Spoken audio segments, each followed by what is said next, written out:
తెలంగాణలో ఒక ఆల్టర్నేట్ అనేటువంటిది అవసరం. తెలంగాణలో ఇప్పుడు మీరు 2 రాష్ట్రాలను తీసుకోండి. ఒకటి ఏపీ రాష్ట్రాన్ని తీసుకుందాం, అలాగే తమిళనాడు తీసుకుందాం. ఏపీలో టీడీపీ ఉన్నది, జేఎస్పీ జనసేన ఉన్నది, వైసీపీ ఉన్నది. దీనికి ఇంత సినిమా లేదు కానీ వైసీపీ ఉన్నది, జేఎస్పీ ఉన్నది. ఈడ డిఎంకే ఉన్నది, ఏఐడిఎంకే ఉన్నది. ఇంకొకటి ఇప్పుడు విజయ్ కూడా ఒక పార్టీ పెట్టిండు. ఇట్లా తమిళనాడు ఆ ఫ్లేవర్లో ఆ ప్రాంతీయంగా దాంట్లో ఒక దాంట్లో ఉన్నది. సో ఇక్కడ మీరు ఒకసారి చూడండి, మన తెలంగాణ విషయానికి వచ్చేసరికి చూడండి. ఇక్కడ తెలంగాణ రాష్ట్రంలో బీఆర్ఎస్ పార్టీ ఉన్నది, కాంగ్రెస్ పార్టీ ఉన్నది, బీజేపీ పార్టీ ఉన్నది. ఇంకా కోదండరాం పార్టీని నేను రాసి దాన్ని విలువించాలనుకోవట్లేదు.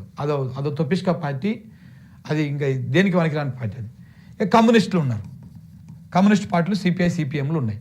ఇక అంతే. ఇంక దాంతోపాటు బిఎస్పి ప్లస్ ఇంకొకటి డిఎస్పి ధర్మ సమాజ్ పార్టీ కూడా ఉన్నది. ఇంకా వీళ్ళు ఇప్పుడిప్పుడే ప్రయాణం స్టార్ట్ చేసిర్రు. ఆ ప్రయాణంలో ఇంకా ముందుకు మనం కూడా కోరుకుందాం. అయితే ఈ మొత్తం పార్టీలల్లో బీఆర్ఎస్ పార్టీ టీఎస్ ఇంట్రెస్ట్ ఉంటుంది, తెలంగాణ ఇంట్రెస్ట్లో ఉంటుంది. ఎంతసేపు ఉన్నా తెలంగాణ ఇంట్రెస్ట్లోనే కొట్లాడుతూ ఉంటుంది. ఇక కాంగ్రెస్ తెలంగాణ ఇంట్రెస్ట్లో కొట్లాడదు, అస్సలు మాట్లాడదు, రాష్ట్ర ప్రయోజనాలు ఇలా కొట్టదు. ఇక బీజేపీ దీని గురించి ఎంత తక్కువ మాట్లాడుతుందో అంత మంచిది. మనం ఇది అసలుకే మాట్లాడదు. తెలంగాణ అనేది దేశంలో ఒక భాగం, అన్ని రాష్ట్రాలు ఎట్లనో గిది అట్లనే అని చెప్పేసి అంటది. దీని గురించి తెలంగాణ రాష్ట్రానికి అన్యాయం జరిగినప్పుడు మాట్లాడదు. ఇక మిగతా కమ్యూనిస్ట్ పార్టీలు, ఇంకా వీళ్ళు ఏ పార్టీ అధికారం ఉంటే వాళ్ళకి తోక పార్టీలు, గుండు సూది పార్టీలు. వీళ్ళ గురించి మనం స్పెషల్గా చెప్పాల్సిన అవసరం లేదు. వాళ్ళ అస్తిత్వాన్ని కోల్పోయి వాళ్ళ ఆత్మగౌరవాన్ని చంపేసుకొని మన కూనంనేని సాంబశివరావు లాంటి వాళ్ళ బయటకు వచ్చి మాట్లాడి వాళ్ళ అజ్ఞానాన్ని ప్రదర్శించి తెలంగాణ ప్రయోజనాలను ఎలాగా పరంగా పెడతా ఉన్నారు, ఎట్లా కొంతమంది తొత్తులుగా మారుతా ఉన్నారు మనం చూసినాం. సో కాబట్టి కమ్యూనిస్టులు అనే ఆ సిద్ధాంతాలను చంపేసిర్రు. ఆ రకంగా మొత్తానికే ఆగం చేసేసారు. సో కాబట్టి ఈ రకంగా ఇది కమ్యూనిస్ట్ పార్టీల వ్యవహారం. ఇక్కడ మొత్తంలో తెలంగాణ ఇంట్రెస్ట్ కోసం కొట్లాడే పార్టీ బీఆర్ఎస్ పార్టీ ఒక్కటే అయిపోయింది. ఇక్కడ ఏపీ విషయాన్ని చూస్తే మీరు టీడీపీ స్టేట్ ఇంట్రెస్ట్, వైసీపీ పక్కా స్టేట్ ఇంట్రెస్ట్, దానికి ఇంకొక ఇంట్రెస్టే ఉండదు, ఇంకొక పక్క సైడ్ చూసేది ఉండదు. Only YCP, AP interest, AP ప్రజలు. JSP state interest. ఇక ఇక్కడ కూడా బీజేపీ ఉంది, ఇక్కడ కూడా కాంగ్రెస్ పార్టీ ఉంది.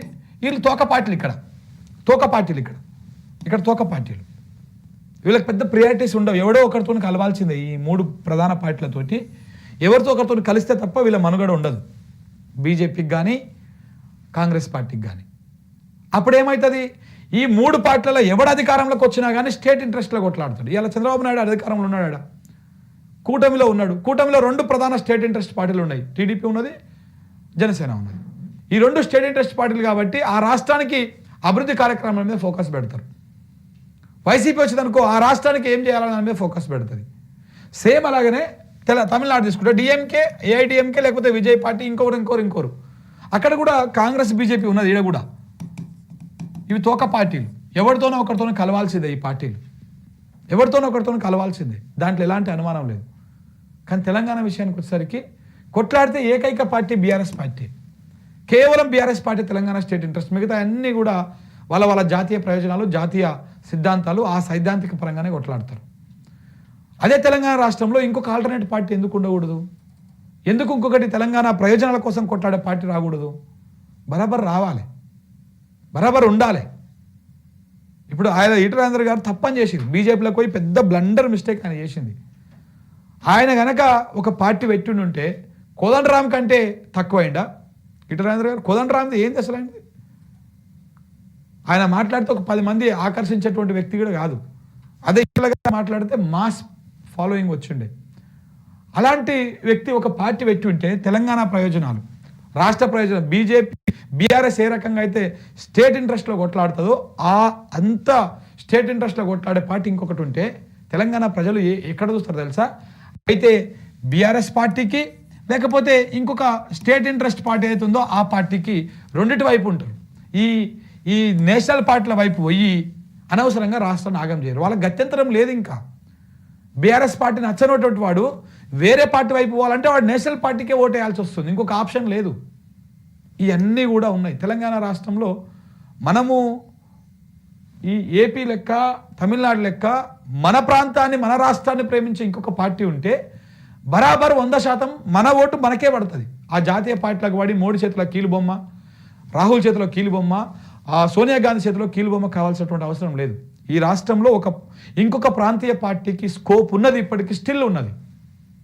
బీఆర్ఎస్ పార్టీ, ఇంకొక ప్రాంతీయ పార్టీ, ఈ రెండు పార్టీలు ఉంటే, రెండో మూడో ఉంటే మనలో మనం కొట్లాడుకొని మనలో మనకే వస్తుంది. ఎవడికో అన్నదమ్ములల్లా అధికారం ఎవరికి వచ్చినా కానీ సేమ్ బీఆర్ఎస్ పార్టీకి ఏ రకంగా అయితే ప్రేమ ఉంటుందో తెలంగాణ రాష్ట్రం మీద, అలాగనే ఆ రాష్ట్రాన్ని ఆ పార్టీకి కూడా ఆ తెలంగాణ ప్రాంతం మీద ప్రేమ ఉంటే 100% రాష్ట్రం బాగుపడుతుంది, రాష్ట్ర ప్రజానికం బాగుపడుతుంది.